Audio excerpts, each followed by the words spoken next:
স্বাগতম আমাদের ইউটিউব চ্যানেলে, যেখানে আমরা বলি আপনার কথা, সাধারণ মানুষের কথা। আজকে আমরা আলোচনা করব এমন এক বিষয়ে যা হাজারো সরকারি চাকরিজীবীর জীবনে বাস্তব একটি সমস্যা হয়ে দাঁড়িয়েছে: হোস্ট অনিয়ন্ত্রণ। ভাবুন তো, আপনি জীবনের 30টা বছর দিয়েছেন সরকারি চাকরিতে। দিনে দিনে আপনি অভিজ্ঞ হয়েছেন, দক্ষ হয়েছেন, দায়িত্ব বেড়েছে, কিন্তু এক সময় গিয়ে আপনার বেতন আর বাড়বে না, ইনক্রিমেন্ট বন্ধ।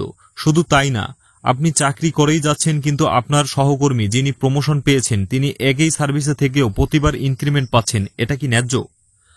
2015 সালে জাতীয় বেতন স্কেল অনুযায়ী প্রত্যেকটি গ্রেড নির্দিষ্ট ধাপে ইনক্রিমেন্ট নির্ধারিত। ধাপ শেষ হয়ে গেলে আর ইনক্রিমেন্ট দেওয়া হয় না। অর্থাৎ আপনি যদি 20তম ধাপে পৌঁছে যান, তাহলে এরপর যত বছরই চাকরি করুন না কেন, বেতন আর বাড়বে না। নিম্ন শ্রেণীর একজন কর্মচারী, যেমন অফিস সহকারী, পুরো চাকরি জীবন হয়তো একই গ্রেডেই কাটিয়ে দেন, ফলে তার ইনক্রিমেন্টের সুযোগ একসময় শেষ হয়ে যায়। অথচ একজন কর্মকর্তা বারবার প্রমোশন পান, গ্রেড পরিবর্তন হয়, ফলে প্রতি বছরেই নতুন করে ইনক্রিমেন্ট চালু হয়। ফলে দেখা যায় যিনি বেশি অভিজ্ঞ তিনি দীর্ঘদিন একই পদের জন্য কাজ করে ইনক্রিমেন্ট হারান, আর যিনি প্রমোশন পেয়েছেন তিনি বারবার বাড়তি বেতন পাচ্ছেন। এটা শুধু অবিচার নয়, এটি একটি প্রাতিষ্ঠানিক বৈষম্য।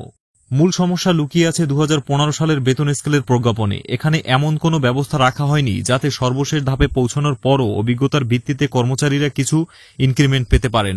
অথচ অনেক দেশের সরকারি চাকরিতে এমন ব্যবস্থা আছে যেখানে স্ট্যাগনেশন পে বা টাইম স্কেল সুবিধা থাকে। সমাধান একেবারে অসম্ভব নয়। নীতি নির্ধারকদের উচিত: 1. সর্বোচ্চ ধাপে পৌঁছানোর পরও প্রতি 3 থেকে 5 বছর অন্তর অভিজ্ঞতা ও কর্মদক্ষতার ভিত্তিতে ইনক্রিমেন্ট চালু করা। 2. টাইম স্কেল সুবিধা পুনর্বিবেচনা করা। 3. পদের উন্নতি না হলেও নির্দিষ্ট সময় পর অডিশনাল ইনক্রিমেন্ট বা স্পেশাল ইনসেন্টিভ প্রবর্তন করা। 4. 2015 সালের প্রজ্ঞাপন পুনর্বিবেচনা করে সংশোধন করা। এই সমস্যাটা এখনই না বললে ভবিষ্যতে আরও হাজারো সরকারি কর্মচারী একই সমস্যায় পড়বেন। তাই আপনাদের সবার উচিত এই বিষয়ে সচেতনতা তৈরি করা। আপনারা কি মনে করেন যারা 20 থেকে 30 বছর ধরে কাজ করছেন তারা বেতন বৃদ্ধির ন্যায্য সুযোগ পাওয়ার যোগ্য নন? আপনার মতামত কমেন্টে জানান। ভিডিওটি শেয়ার করুন আপনার সহকর্মীদের সাথে, যেন একই সমস্যায় আওয়াজ আরও বড় হয়ে ওঠে। ধন্যবাদ আমাদের সাথে থাকার জন্য। সাবস্ক্রাইব করুন। আরও বাস্তব ও গুরুত্বপূর্ণ বিষয় নিয়ে আলোচনা পেতে পাশে থাকুন, আওয়াজ তুলুন।